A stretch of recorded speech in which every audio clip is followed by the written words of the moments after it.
Ladies and gentlemen, I am Kyle Charisma, and I am the voice of 12 Gauge Pro Wrestling. And this is Jeremy, the Impact York. And we are here to talk to you about our review for the previous 12 Gauge show and our preview for the next 12 Gauge show. Jeremy, tell them what we're talking about. We are going to start by talking about A Christmas Story. Nope, not that really old movie that I've seen 700 times thanks to TBS. Good, still good one. But no, we're talking about the latest from 12 Gauge. Yes, it is a lot later than we normally do this show.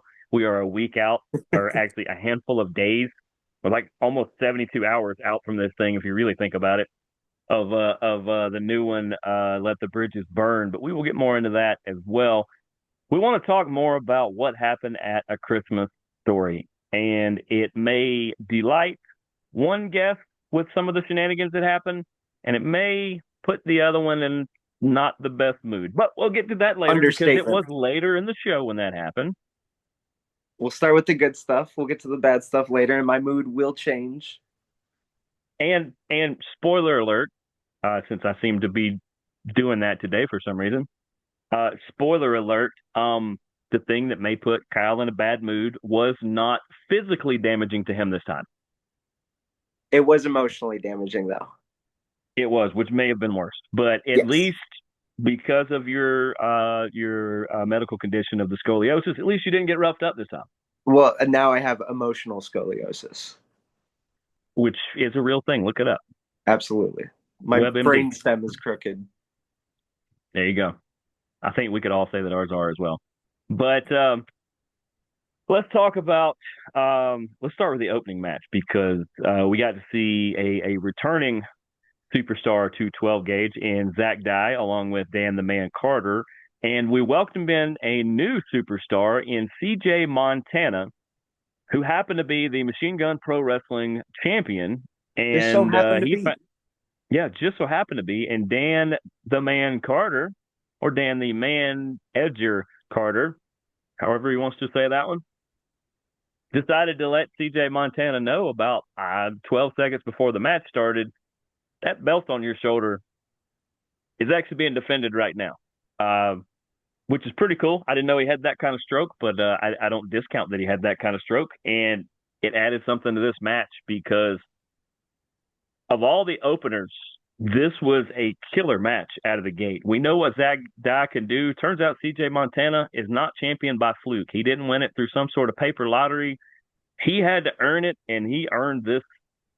He earned this match too.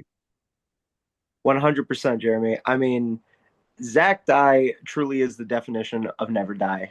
Zach Dye, every time he gets in that ring, he makes jokes where he says like, "Oh, I'm getting too old for this. Oh, I'm getting out of shape, whatever." But he always brings it, and he might not have walked away with the W on this one, but he walked away with the hearts of all the fans. Now, as far as CJ Montana, he calls himself the Metal Dragon, which I just see him as a very rude person because you know what? We invited him into our home Yep. and he tried to make a joke out of it. And now he's a tremendous athlete. He sure is good on that microphone too, but I just think that he is spitting his venom in the wrong place. Or sorry, not his venom, his fire. He's a dragon after all. He's a dragon. Yep. And so I think if he just had a little attitude change, he could be something very, very special. But he's just kind of a jerk. I mean, that's fair, and I think your early days in 12 gauge would qualify you to be able to see those characteristics, the ones you'd use People anymore and change. utilize. You Yeah, see, I used to be a piece of crap, but I yeah, used to be with the slicked back hair and the sloppy steaks. I was a real piece of crap, but people not change. anymore, not anymore. Yeah, Not but anymore. because of that, because of your history in that particular art form, you're able to easily call it out and go, I can call a spade because at one point I was a spade. I get it. Indeed. But I mean, it was a killer match, though. I mean, like I said, these two, Fantastic I match. feel like this is not the first time they've ever faced off, and I'm pretty sure it won't be the last. They might have even faced later that night because I know they both had to go somewhere else. I'm glad they were the opener here. I would like to see both of them back. Um, truth be told, nothing personal with Zach. I'm a bigger CJ fan than I am Zach fan, but it's not because I dislike Zach. I just CJ reminds me of somebody I used to. I was trying to recruit for a show like 20 years ago, and I can't think of who the guy's name anymore. But he looks like the guy. Maybe he's his kid or something. For all I know, it was 20 years. Maybe. But killer way to start for sure. CJ does retain his belt. Um, don't do I have it in front of me? I may. Do I have the results in front of me? I have the results in front of me. How did he win? What was that move he did? He did some move that, let's see. I'm a Oh, he color rolled him. commentator. I am not play by play. Let's see. Okay. He did a 5-star frog splash. Zach kicked out of that. Then a springboard drop kick. No. Zach did both of those. And as he went to hit him with a springboard drop kick, he got rolled up, which was kind of crazy. But there was some move. I don't remember exactly what it was, but there was like one or two things that CJ did that I wish I would have videoed, and I might send the video off to some other people. They were I think video game style moves. I've yeah. never seen anybody do them. I think it was CJ who did oh, it really impressed me because one of my favorite wrestling moves ever, probably my favorite, is the buckshot lariat that Hangman Adam Yep, Page, and he did that like buckshot setup into a spear instead of a that's what it lariat. was. It was and the and that buckshot was spear. that was one hell of a move. That CJ really impressed me with that one. It was flawless the way he Yeah, did it. Like sometimes Hangman will when he goes to do the lariat will get a little like he'll stumble or he'll wait on his opponent. No, yeah. Zach was perfect. It just it could you couldn't have put it together any better. Yeah, absolutely. And it felt like a Dragunov move, but yeah, those two just if you're going to start a show, that was a way to start the show. We're starting off with the heavy machinery, that's for sure, And a dragon, and a dragon. Yes, for the machine gun championship. right? A lot of metal flying around. A lot of metal. I'm bringing that back. I'm bringing this back, and I'm bringing this back, folks. If you don't know what either of them are, look them up. I promise you, they're not bad. Then up next, we got to see a returning Colt Bane, who took on newcomer Jay O'Neill, who won't be the last time we say his name. Unfortunately, Also, not. Sammy Evans, that we have not seen up until now, and Rico Bravo, an absolute fan favorite, who I gotta say, kudos to him on picking up the win because Kudos. Jeff from the Father Son podcast, him and Carson, Jeff brought up that Rico is like 1-8 in matches that they've seen him live in this year, and I think he's closer to like 5-6. But Jeff was just saying, he goes, man, it seems like he just never gets the win, and it's so crazy. And then oddly enough, Carson decides that he doesn't want to come to the show; he would rather have the flu. You got to break a leg or something. You can't say you're with the flu because I mean Bret Hart wrestled with 104 temperature, 40 years before you were born, Carson. Yeah, And Carson, what was this flu Goldberg or something? It just knocked yeah, you straight out. yeah. Was he like walking around the house asking who's next? I mean, maybe that's I don't know. But Jeff brought it up, and then oddly enough, the night they're not there, Rico gets a massive win and beats all three of these guys. Massive win, So 100%. maybe they're the bad luck. Maybe, I'm sorry to say, Jeff Carson, I love you, even though Carson always threatening to take my job. Uh, but maybe you are Rico's bad luck charm because Rico sure did one hell of a performance the one time that you weren't there to see it. And that is one good thing I can say is he can't take my job because I own this whole shindig and this is our show. So he can't have it either. That's So he right. can't take these Can't jobs. have this one, Carson. Ugh. Right? Maybe Rocky will replace me with you, but Jeremy and I, it's locked in. There you go. Unless you pay me a lot of money, Carson, and then he's gone. That's correct. I'm not paying him anything. No. And that's the best part. I'm not paying him either. That's true. I'm the one whose time is being wasted. It could be mutual. But We'll get to that. But no, I thought this was actually one of Rico's best performances, and not just because he Absolutely. won, but he seemed to have more ring command. Not that he normally doesn't, but he seemed to be able to just take. It didn't matter if it was Colt or Jay or Sammy or any combination of the three that decided to rush at him. He seemed to have some sort of answer for him, and I was like, this is the best I've seen Rico in a long time. I am not familiar with Sammy Evans' work, nor Mm-mm. Jay O'Neill, but Colt Bane is an absolute veteran of the ring, and Rico was more than keeping up with him. And Yes, he was which is no discredit to Colt Bane. He is the no, Chaos Warrior for a reason. But everyone, everyone in that match was getting knocked down and getting back up. But Rico was just doing a little bit more knocking down and a whole lot more getting back up. yep. Absolutely. Yeah. Colt Bane, one of the better mechanics I have actually seen in 12 gauge. And for people who don't know, that's wrestling lingo. Just look it up. He's a great mechanic. I think that's going to play into his next match too. But yeah, I was impressed with Jay O'Neill. He really brought out some stuff too that I wasn't sure what his style was, but he's got a style kind of all his own. And Uh, Sammy Evans the same way. you say that, Jeremy. You say he has a style all his own, and as far as wrestling is concerned, I am one to agree with you. But as far as style goes, I said it at the show, and I'll say it again. He was trying to steal Rico's thunder by wearing the same damn shorts that Rico He was wears wearing every his single shorts. time he's been at 12 gauge. Same exact shorts. I'm just saying he couldn't steal Rico Bravo's thunder. He tried to steal his shorts, couldn't steal his thunder. You know, they always say if you want to understand a man, you have to walk a mile in his shoes. I guess he was just trying to wear his pants instead. That's one way to do it. I'll have to take their word for it. I do not wear other people's pants. I, I do shop at Goodwill, so I will plead the fifth on that one. Yeah, I don't think I buy pants there though. So I'll still stick to what I say. Not saying it's wrong. That's a good place. That's a great place to find stuff.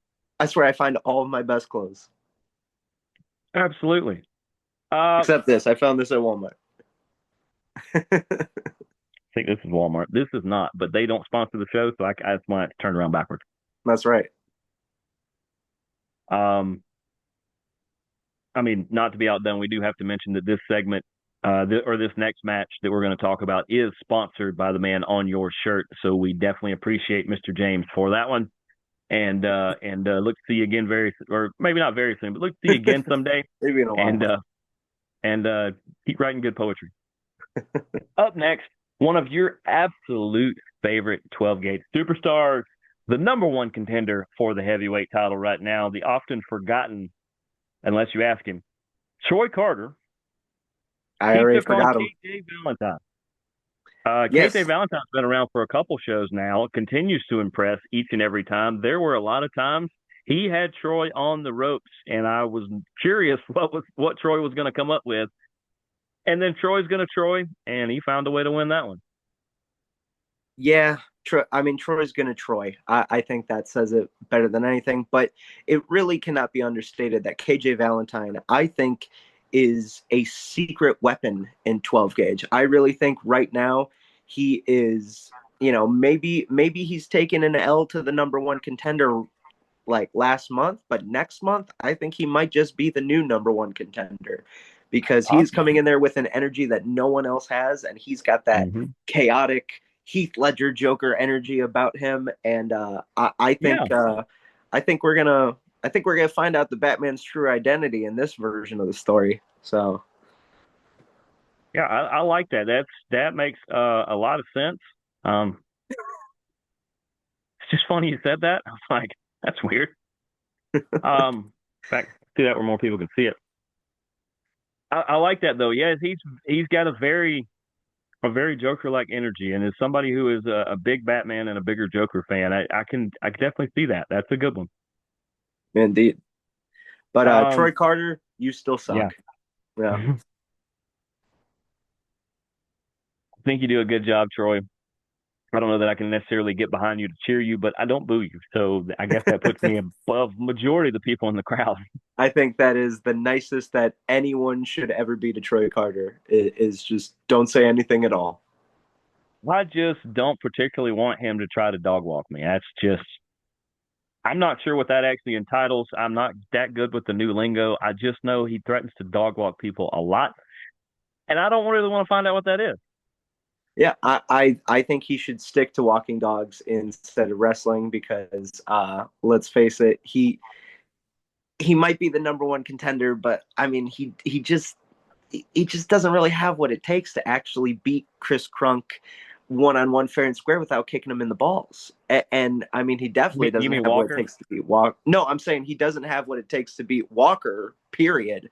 Yeah, Because Walker's my favorite wrestler in the world. But as far as Chris Krunk, we've seen Troy Carter beat Chris Krunk, but we've never seen him beat Chris Krunk without kicking him in the balls first. And so if Troy wants to take that number one contendership real seriously and end up with that championship, he's going to have to bring a whole lot more to it this time because Chris Krunk has seen what he can do. So he's going to be prepared. So, Troy, I hope you're educated because you're going to have some creative thinking and come up with some new moves, man. regardless, I will go on. I will go on record to say that I would bet good money if it were legal in this state that he will not try to cash in that title shot anytime soon. That's a good idea. Yes, I would agree with that. A lot of craziness would need to happen first, and I don't see it yet. Up next, we finally got to see the debut of everybody's favorite. I'm gonna go knockout. I hate calling people divas because she's not. Roxy Red made her debut. Yes. The gem of 12 gauge professional wrestling, the first person through the training school and everything like that. Pulled right out of the audience. I think she went to Rocky one day and said, "Hey, I want to do that," and he made Mm. sure she was serious, and then said, "All right, well, if you listen, we can make this happen." And I thought, as far as debuts go, I thought she did pretty well. Her and Eli Riley have a good chemistry. You can tell there's a good chemistry to it. She seemed to have direction. She seemed to have her. She was pretty solid in a lot of what she did for her first match and everything. I thought she did pretty well, and she picked up the W. I have very mixed emotions about this match because of what happened later in How the is how night. is your job, by the way? My jaw is better than ever. Good, They good, they say when you break your ankle and it heals back even better. And I gotta say, I think Roxy Red might have actually made me even more handsome, if that's possible, after possible. she slapped the spit out of my mouth. But but uh, I'll I'll get to why I have negative feelings about this match later on Okay. when it's Okay. relevant. But Oh, yeah, yep. I know. Okay. as far as being in the moment of the match, it was absolutely wonderful. Roxy has always been a tremendous help backstage, and so to see her finally debut in that ring was fantastic. Again, the emotions were a bit ruined by what happened later in the night, but I was so happy for her at the time, and quite frankly, now I hope I never see her again. But that being said, it was a great match with Eli Riley. Eli was also very disrespectful. I mean, like CJ Montana looked like a perfect angel next to Eli Riley, because Yeah, yeah. Eli. Oh, Eli Riley was very despicable, I know, very because if despicable. you're gonna throw money at Roxy Red, a single dollar bill, really? That's all you're going to be throwing? I mean, absolutely ridiculously rude. But I'm glad Roxy had her moment. But again, I am disgusted with the further actions of Roxy Red, and I hope to never see her in a 12 gauge ring ever again. Let's move on to the next match, shall I we? will say when we get to that part where you're going to talk about the negative part of Oh, her I got a lot presence of on the things to show, say, Jeremy. I got a lot of I things.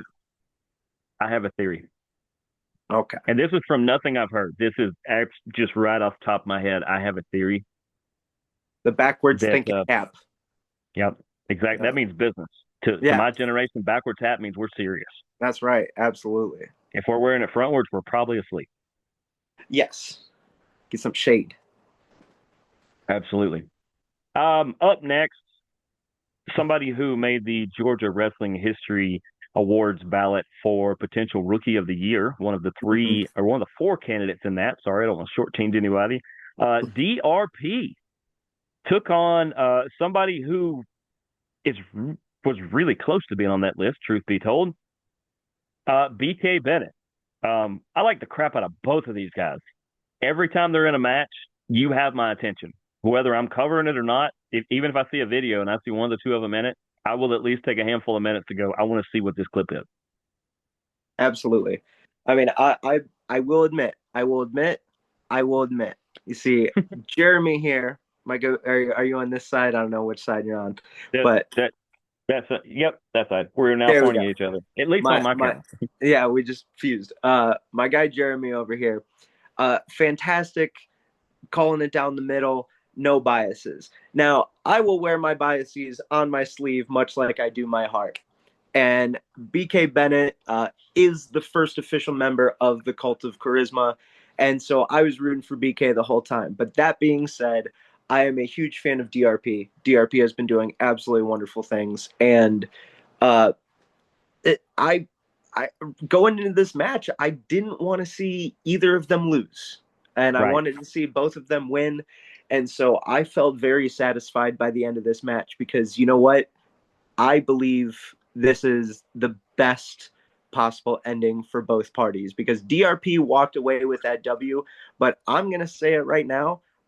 BK Bennett walked away with the crowd's attention. I think BK had probably the better showing, if I'm being completely honest. And Yeah. DRP just barely managed to get one out of him this time. I think if they went at it again, BK would take the dub, and then we'd have to have a tiebreaker. I mean, I really think that is the only way this could ever go. Honestly, it could be a best of 7 series, could be a best of 13 Go series, ahead. could be a best of 27 series. I don't care how many matches you go. I think these guys are very, very evenly matched. Uh, Even though BK is my boy, I will give DRP all the credit in the world. Absolutely. And congrats to DRP for winning a Young Lions tournament over the Yes, weekend yes. or a couple weekends ago, and also last weekend winning a title elsewhere as well. So he's blowing up. That's part of why Georgia wrestling history put him on that list. I have good insight onto that. It's a part of why he made it. Somebody on the committee apparently stood up and said, we can't go further in this category unless we talk about DRP. And he made the ballot because of that. So No doubt. then there was that little part on the end where, kind of like in a movie where you stick around hoping to see something really cool on the credits. And we got to see a returning superstar, Yep. um, one Corey James. And the last time we Or saw or Corey James, he was Jeremy, I'd hate to stop you, but you pronounce his name incorrectly. It's Corey Lanes. ah, I believe he goes by the moniker of the Coattail Rider. there you go. Corey, you know who said that, and there will be a bonus announcement on the end that will definitely be detrimental to one of the hosts. But but last time we saw Corey, I'll leave it at that. Last time we saw Corey, he was left laying in the middle of the ring in a first blood match where BK Bennett um, put him through a door and a bunch of other things and left him laying, and we haven't seen him since up until now. Apparently, he is healed up and is ready to uh, reinvigorate this feud with BK Bennett. It's going to be fun because the two of them tear down everything and will use anything that's not nailed down to hit the other one with it. I think we are due for some really, really big time matches coming up soon between them. Um, but I did not have that on my scorecard. That one got me. It takes a lot for shows to surprise me because most of the time I'm expecting the unexpected. Um, at first, I thought it was a fan because I just saw a guy in a random jacket. It was hitting BK, and it was like not far from me. It was like 10 feet from me, and I looked up thinking, "Oh crap, I'm gonna have to go drag this guy off because BK didn't see it. Like it looked like he got blindsided." And then I can see underneath the hat or jacket or whatever. I was like, "Never mind, that's Corey." To start with, I thought for sure I was like, security is not on that side of the ring.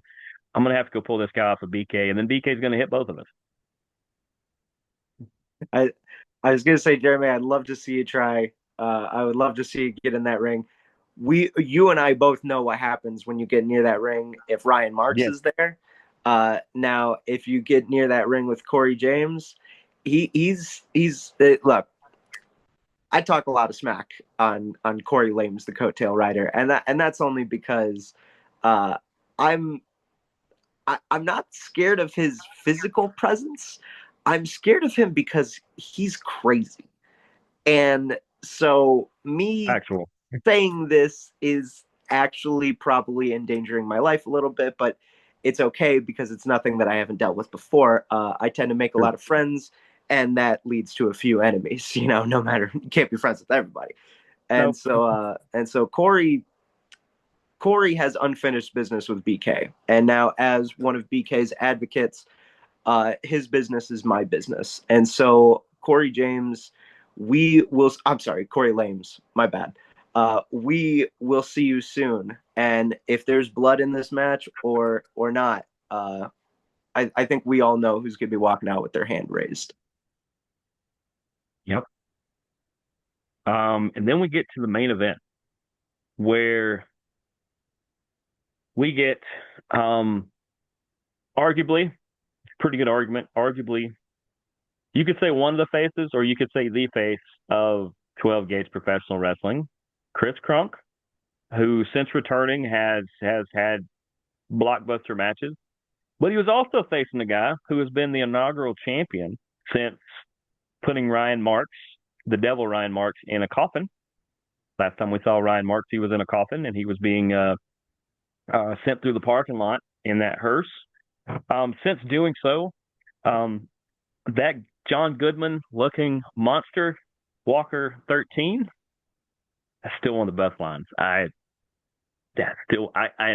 cleaned it up. I had to make that PG, folks. If you have not seen the thing I'm talking about, please go to 12 Gauge's Facebook, and it's the one that says viewer discretion is advised.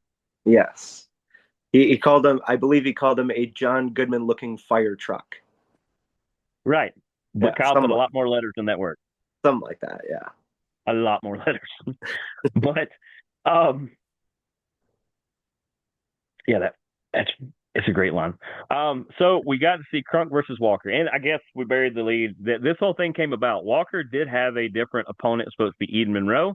At Yeah. some point, Eden decided that Eden couldn't make the show, but found a way. I don't know, maybe Eden UPS, postal service, something. The belt back to Rocky. There's Rocky ended no up way getting Eden had the guts to show up face to face to get that belt back. I, There's no way. and apparently Eden said, "I'm sorry. Here's the belt back. I'm not going to be there." So There's no way Eden said sorry. That like I know Rocky said there's I I just was don't see it. yeah I just don't see it. I was quoting Rocky Shaw there. So Yeah, I and honestly don't know what the conversation was. I just know he ended up with the belt back, and Eden couldn't make it because of traffic or something. I think. something. Who knows? Like excuses, Eden Monroe. But that means there was an open challenge, and Chris Crunk came out and said, I'll be your Huckleberry. I got no problem. We're longtime friends. We've known each other a while. We've faced each other a few times. Why not? Let's just go at it again for that belt. I'd like to have that belt. I, I thought this might be one of the best main events we've ever had. It It lived it up to that for a while. it was a barn burner. I'll tell you that. And it's leading to some bridges that are going to be burnt very soon, if If they they're not haven't already. been burnt already. What I believe was going to be match of the year quickly turned into an absolute fuster cluck, as they say. Um, It took a but lot of talent to say that. and thank you. I am so disappointed in you, Chris Well, Crock. let me step people into that first. All right. Yeah, This match is going back and forth, back and forth, back and forth. There is a fantastic fan at old school ringside. wrestling, just trading Yes, it back and forth. these really are two friends that are basically fighting over the cheerleader. This is just the most classic story. Cain and Abel. It's basically two brothers that have decided we're going to see who's the best and who gets to take the prize, and it's going really well. I do want to say that there was a weird vibe going on at ringside, and a fan next to me, who may or may not have been my brother, pointed out a couple things. And I pointed out some things that I said, there's something, I'm feeling something. I don't know what. There's something in the air that it feels like a familiar feeling is here. And I don't know what that feeling is, but I was like, I don't know. I can't place it because I'm watching this great match here, but there's a vibe going. And then as this match goes, um, let's see, the referee get knocked down at that point? I believe he Referee did. got knocked out a few times, I think. Yeah, multiple times. But so the referee gets knocked down. And as they're checking on the referee, I see the curtain was just to my right move.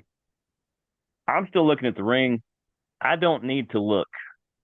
I can feel four people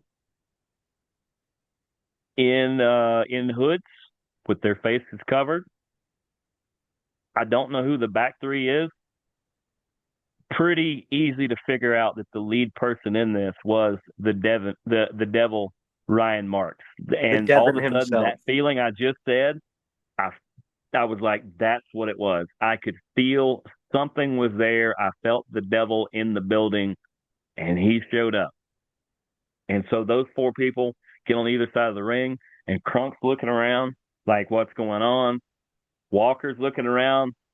Now he's not necessarily saying what's going on. He's saying, let's go. I've already put you away once. I'll do it again. I'll put all three of you in there with him. I don't care. And then we see that um, Chris Crunk's opponents aren't the only ones who are good at making omelets.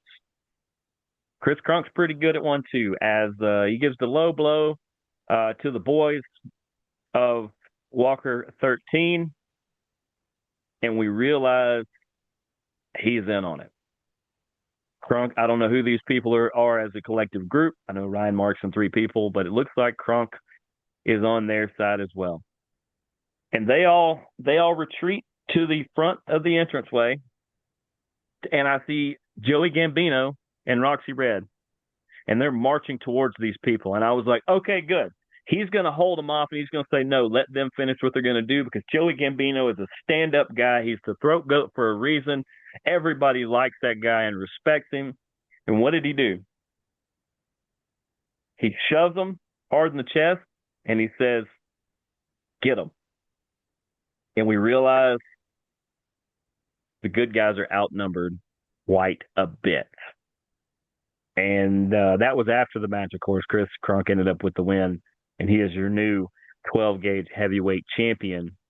And then that group proceeded to tie up Walker to the ring rope, beat him mercilessly, and DRP tried to come out to help. Oddly enough, the rest of the locker room did not. I guess they decided discretion is the better part of valor, and they want to see how this was going to play out. But then after all of that, that's when Crunk grabs the microphone. He drops, quite possibly, I'll say, one of the best promos I've heard. Didn't necessarily agree with everything he said, but I thought the fire and the passion were there for that. Rocky was so incensed by it. He was being held back by not only his amazing wife, but security. At one point, you were trying to help hold him back. We all know because of Rocky's health, he can't get in there and fight like he wants to. And that's what bugs him the most. But it looked like he didn't care what happened to him, that he was going to try to do something about this. And at least he was able to be held back from that, because Rocky, your health is important. But the entire crowd, jaws on the floor. What just happened? Um, we basically now have a rival rebel group that is trying to take control of 12 gauge professional wrestling. And it's led by Chris Crunk, who, as much as I am an ace reporter, I have not been able to get the name of said group out. I was told it's a secret. And not like he told me and then it's a secret. No.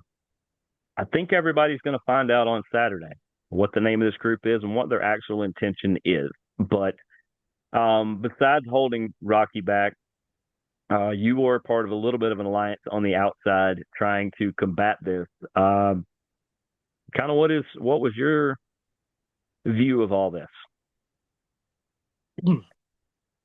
During that whole match, I was holding the championship belt. I was ready to give it back to Walker 13 because I know that if Chris Crunk wouldn't have made the cowardly decisions that he made, that Walker 13 would be walking out as your champion as usual. And so to see Ryan Marks absolutely froze me still in my place. And I wish now that I would have had the guts to come in there and do something about it. But with everyone there, and especially with Ryan, and I I hate it, but in the footage you can see when Ryan's gaze meets mine, and it it broke me down. I was too scared to move forward and to help my friend Walker 13, and so I feel like I abandoned my friend, and I was also abandoned by someone who I thought was a friend, Joey Gambino. I said, Joey, how can you do this? And he said, it's already done. And he took that belt from me and he gave it to Chris Crunk. And I looked Mm-hmm. over and I saw Roxy Red just standing there. And I said, Roxy, you knew about this. And she just smiled. She Mm-hmm. laughed as if it was all some kind of joke to them, as if the show that I have helped try and build into something that Walker 13 has helped build into something that Rocky Shaw, DRP, BK Bennett, Rico Bravo, that everyone has built into something special. Chris Crunk thought he could just walk in there and tear it down. Why? Because it used to be a show run by someone who he called his friend and who betrayed him. So Chris Crunk decided to betray all of us too. And I think that is cowardly. I think it is just evil. And so, whatever Chris Crunk has planned next, I know that we are stronger than he is. And I know that 12 gauge is going to survive a whole lot longer than Chris Crunk will in professional wrestling. And just to clue everybody in, because once again, Ace reporter for a reason. Um, the members of said group, um, actually, let me help everybody out here. Um, you've got Joey Gambino, who is in the back. There he is. You've got Roxy Red. You've got Chris Crunk. You've got Ryan Marks. You've got Pluto Vibe. There's the aforementioned Jay O'Neill. And this over here is Kanoa Carnage. I want everybody to get a good look at who they are. Where A, you can recognize danger when you see it because fans, I don't know what this group is. I don't know what they're capable of.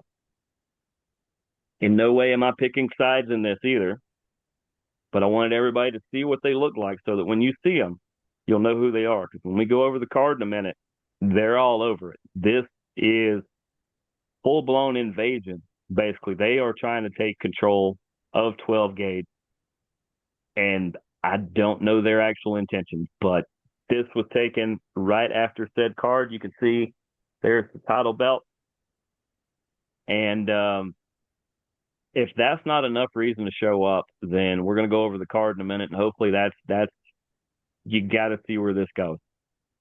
But there's the group. I want you to consider this photo. I want you to consider this photo to be a bounty poster because there is no way that these folks are walking out of there thinking that they're in charge. We're going to show them who runs this show because it's not Chris Crunk. It's not Ryan Marks. And it damn sure isn't Joey Gambino.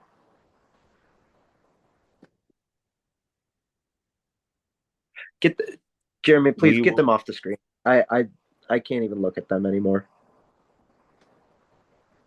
Here's that better. That's much better. That makes me feel at ease. Yeah. Ugh.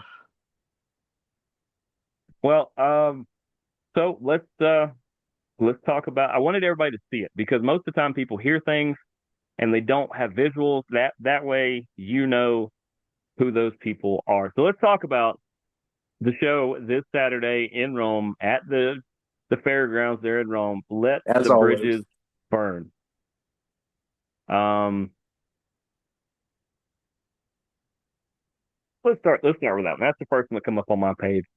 The aforementioned Colt Bane is going to be facing in her second match ever Roxy Red. The only thing different here is that A, she's had a match already that she won. B, she is considered a member of that group, and I'm going to float my theory before I let you weigh in. And C, he's not going to take any prisoners. He is very ruthless when he is in the ring. So if Roxy thinks that you can just little Miss Red Riding Hood skip through the prairie and end up with a victory, she might end up in the back of an ambulance. So she's going to have to take Colt Bane very, very seriously. But let me float my theory. We have only seen Roxy stand next to this group. She kind of sticks out to me. Not only is she a fan favorite, she is a very positive person. Every time I've been around her or anybody she knows, she's very positive. What if she was scared and didn't know what to do? So you just kind of go, sure, I'm with the people that are currently causing carnage. So what if at some point she sees the error of her ways and she helps combat this? I think of all the people there, I think maybe she's the most pure-hearted person of all of them. Would that be a good way to put it? Like, if anybody was trapped in this and needed to try to get out of it, I think it's her. Jeremy, I wish that I could agree with you. I wish more than anything I could agree with you. But at the show, I I saw Roxy Red's eyes during that main event. And as I said, I said to her, you knew about this. And she might not have said anything confirming nor denying, but I saw her eyes. And I think she knew about it the whole entire time. I don't think she was taken by surprise at all. And I don't think Colt Bane being picked as her second opponent is any coincidence. You see, Eli Riley might have been the one to call Roxy Red out, but Roxy Red definitely has more tricks up her sleeve, just the same way as what happened in the main event. And so I don't think she would pick someone as ruthless and as mechanical as Colt Bane unless she knew that she had an ace up her sleeve. And so I think we're going to see some carnage going on out there. And I think we're going to see Roxy Red getting some assistance to get that win. But I hope more than anything that Colt Bane will join the side of 12 gauge and help us get rid of this awful group that is trying to burn us to the ground. It's always possible because everybody, I mean, you really don't know what side of the fence he's on. If he even wants to be on the side of the fence, he may want to stay completely out of it and just, you wait till the end of the battle and then go, yep, I'm with them. But I mean, there's a chance that he does decide to go on that side. And I think it's going to be a fantastic match. I really do. It's set up to be a really solid match. I agree. And I really think the most unpredictable part is going to be Colt Bane. Roxy Red, I'm sure, is going to have something ridiculous up her sleeves. But Colt Bane, you never know. He might have something crazy up his sleeve, too. Although that's metaphorically because neither one of them have sleeves. Correct. Just want to be fair to people there so they're not looking for something that's not there. My goodness. Yeah, Eli Riley had such a great, I think, debut. I don't think he's been in 12 gauge before. He is not. He got rewarded by he gets the opportunity to face a returning superstar in Big Daddy's Thigh Meat, Stephen Michaels, who Reward is not the word I would use. Well, I mean, he did do that. Stephen did do that video where he apologized for his actions last time of taking out the warden and throwing, for the life of me, I cannot remember the name he now goes by, but the other trainee from 12 gauge, I apologize, I can't think of his name. Jay. Jay Brown, right? Yeah, what he did to Jay Brown, and he apologized for all that. And he said, "I'm so sorry. I want to show you guys who I really am, and so please come to the show this Saturday on January 10th and watch me dismantle Eli Riley and throw him around worse than I did those two." I Yeah, mean, that and sounds sincere. It sounds I, sincere. I mean, I no doubt. I mean, like I am a big fan of Big Daddy Thigh Meat, and so the only reason I had said what I said before is because Eli Riley should not want this match. I mean, we have watched Stephen Michaels teach some lessons before, and Eli Riley is going to be brought to school. That is for sure. Yeah, yeah, and that is one that some people are going to be very upset if they miss it for sure. But Oh yeah, that's it's going to be a fun one. If you guys haven't seen Eli Riley, by the way, to his credit, a very solid talent, a very good talent. He's very good in the ring at a lot of the just the way he moves and his character of being in the ring and everything. And Stephen Michaels is like a modern day Viking who is about to pillage the village of Eli Riley and probably steal his girlfriend. I mean, I think what we are seeing is a phenomenal lightweight wrestler going against, as you said, a Viking, a barbarian, just Yeah, a Mongol of a man. He is just go. He is the Genghis Khan of 12 gauge. Is how that's gonna go. yeah. And so I am so sorry, Eli Riley, that you have drawn the short stick for this match. As much as you deserve it after everything you said to Roxy Red before we found out what a piece of trash she actually is. That God bless you, buddy. God bless you. You're gonna need it. Now, Eli, I will tell you this: slingshots are illegal during the match, not necessarily before. So if you're going to try to take out Goliath, you want to do it before the bell. Just, I'm trying to help you. I'm trying to help you out. You know, maybe start practicing if you haven't already. Because other than that, we need you to just go on and say your prayers and eat your vitamins and say hello to Hulk for us because Yeah. that might be where you're going. Let's move on to another highly contested matchup. It's a tag team matchup.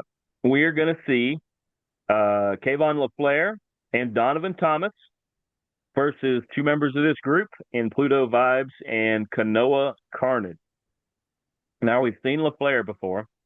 He's very good in the ring. He's very fun to watch. You said you know Donovan Thomas a little bit from back in the day. So what do you I've think been of a that fan of team? Donovan And Thomas for quite a while now. so what do you think of the team of LaFleur and Thomas? And what do you think of Pluto and Kanoa? I think that LaFleur has absolutely shown up and shown out at 12 gauge. You know, he started as just a last minute filling in the pre show match, He did. and now he has quickly become a mainstay. And so Mm-hmm. I think that him and Donovan Thomas, I don't know if they've tagged before. I've only seen Donovan Thomas as a singles wrestler, but I know he is a very impressive singles wrestler. And so to have the two of them together, I think it's going to be a big asset to 12 gauge because we need to get rid of these scumbags. We need to clean the trash out. And so I think that LaFleur and Thomas are going to be walking away as the trash men. They're going to be cleaning up, and we're just going to be sweeping away whatever's left. I am looking forward to seeing LaFleur again, and the way you talk about Thomas, I look forward to seeing what he can do as well. I don't think that they've teamed before, and I'm pretty sure that Pluto Vibes and Kanoa Carnage know each other. They tend to run together. I think they are in the same circles before this group was formed, so they're going to have more of the chemistry between them. And also, they're looking to impress the other guys in that group because the Ryan Markses and the Chris Crunks, they're not going to take too kindly to the other people in the group putting L's on the board. So, there's a lot of pressure on Vibes and Carnage that you can't let this one slip. And as non-biased as we try to be, as you can see, folks at home, you have the devil on your shoulders and the angel on your shoulder, because Jeremy loves to advocate for the devil whenever he can, uh, whereas I am standing strong with 12 gauge pro wrestling. We are not going to let this trash take over our show. And Jeremy, I do respect your integrity, absolutely 100%. I mean, no disrespect when I say that, but when it comes to the yin and the yang, I try and stay on the lighter side. And Jeremy, you call it like it is, and we all appreciate that and respect that. But uh, whatever their names were, I already forgot. It doesn't matter because they're not going to be here much longer because we're taking out the trash.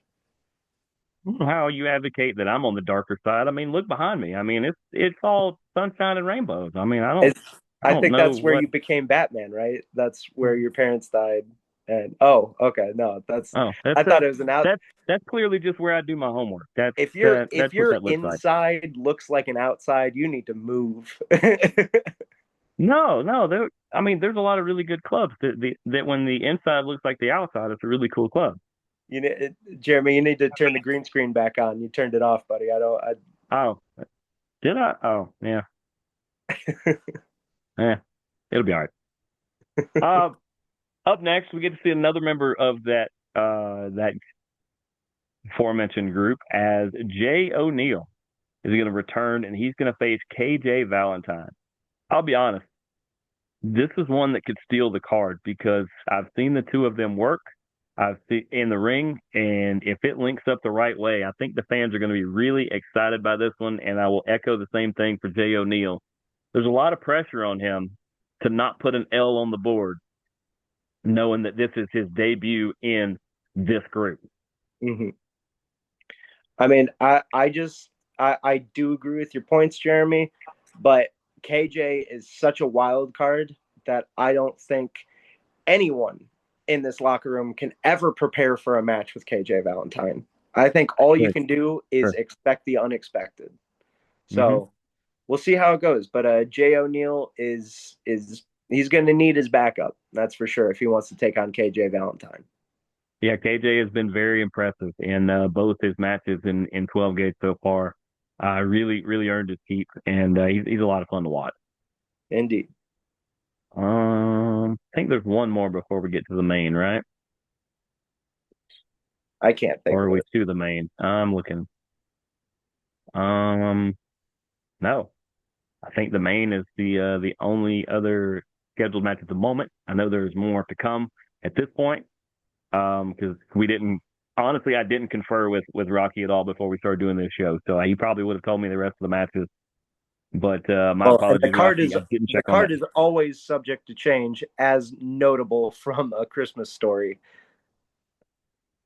It's not just words at the bottom of the poster, guys. Card subject to change is a wrestling thing, and it should be a life thing. Is it's never going to go as advertised, That's right. and that's not a knock at all. That is. I will be honest that Rocky is very great at thinking on his feet and making a lot of chicken salad when it should really be a lot of chicken mess. Rocky knows how to roll with the punches He does, and even throw a few when he needs to. when he needs to. But as we said, we are now to the main event of Let the Bridges Burn. Of course, that means we're going to get to see Chris Crunk defend the 12 gauge title. I believe it's title shot. I didn't see otherwise. It Against, is a tight shot. it is Yes. okay. Making sure it didn't say it on mine, so I wasn't sure. Against somebody who has stood up with you for 12 gauge, and that is DRP, one of the hottest young talent sensations on the circuit right now. And I think he went to Rocky after that night, and he said, "You give me a piece of crunk." And Rocky said, let me get with the powers that be, and let's try to make this happen." And this could Indeed. be a really good match. And the thing is we have a lot of folks in that locker room who can absolutely step up to Chris Crunk. I mean, I have no doubt that when Walker decides to take his rematch clause, that Yes, that belt's going to be right back where it should be. But there's a lot of men who could absolutely go up against Chris Crunk, like KJ Valentine, Rico, BK. a lot of aforementioned folks in our locker room. Mm-hmm. Maybe even Troy if he's lucky enough. But the thing is Could be. that there is only one man who stepped out of that curtain to stand with Walker and I during that moment, and that is the number one contender, at least for January 10th, and that is DRP. And so I think even though there's a lot of fellas in 12 gauge who could carry that championship on their shoulder, I think DRP is the one who wants it the most. And so there's a mighty good chance that as hard as Chris Crunk will fight and as much as his little goon squad he has are going to try and be out there to help him, DRP has more heart than Chris Crunk will ever have. Maybe Chris Crunk used to have the heart for it, but I think he's jaded and I think his heart has turned cold and black. But DRP, there's a fire burning within him, and I have no doubt that as long as the odds aren't too stacked crazy against him, he will find a way to come out on top. Absolutely. I don't discount the fight. I just know Chris Crunk is a veteran. I want to throw a little bit of a case out here. He is a veteran. He has a lot of more experience, and that is not a way to say he is old because he's younger than me, I think. Most people are. But most people are, which is good. Um, but as you said, he also is surrounded by a lot of new acquaintances. So DRP is going to have to keep his head on a swivel. And I don't know who he might can try to help combat this because if you don't keep your head on a swivel, this is going to go one sided very quickly. Um, I tell you, the same DRP way, has way more people behind him because he's got the audience. We true. together are 12 gauge pro wrestling, and we stand behind DRP because we are not going to let Chris Crunk take this show away from us. And people will have to go by this Saturday at the Coosa Valley Fairgrounds. Easy for me to say in Rome. Is it 7:30? 7:30 bell time. Cool. 7:30 bell time. Go by. You can get your tickets in advance. I implore you to do so. Go ahead and get those tickets now. You don't want to get there and either have to stand in line or find out that the ticket you want is not available. You definitely want to get there. And a lot of times there's giveaways and things like that. So you want to get in early on trying to get these tickets. You want to get them just as soon as possible. You never know who's going to be there. I feel pretty good about the things I said tonight. I know Kyle does as well. I also feel better about the things I said because Kyle will be a lot closer to the front lines on Saturday than I will be. So I feel good about that. But any final remarks um, from you, Kyle? Just folks, if you're going out and buying those tickets, which you absolutely should be, let them know that Charismatic Impact are the ones who, Charismatic Impact. because we need all the support that we can get. And hey, if you want to try and just watch the show burn, you come too. And we're going to show you why this show is worth saving. Because 12 Gauge Pro Wrestling is the greatest professional wrestling you will find in Northwest Georgia for the price. We always deliver the best action. We always deliver the best laughs, and we'll make you cry. We'll make you feel absolutely everything. Or else my name ain't KFC because I'm Kyle effing Charisma and I'm finger licking good. And there you go, folks. And I'm Jeremy the Impact York, and this has been another great edition of Charismatic Impact. Buy your tickets now. Come to the show. Say hey to Kyle and everybody you see there. And you never know who may actually show up. But until next time, deuces, gooses. We'll see you next week.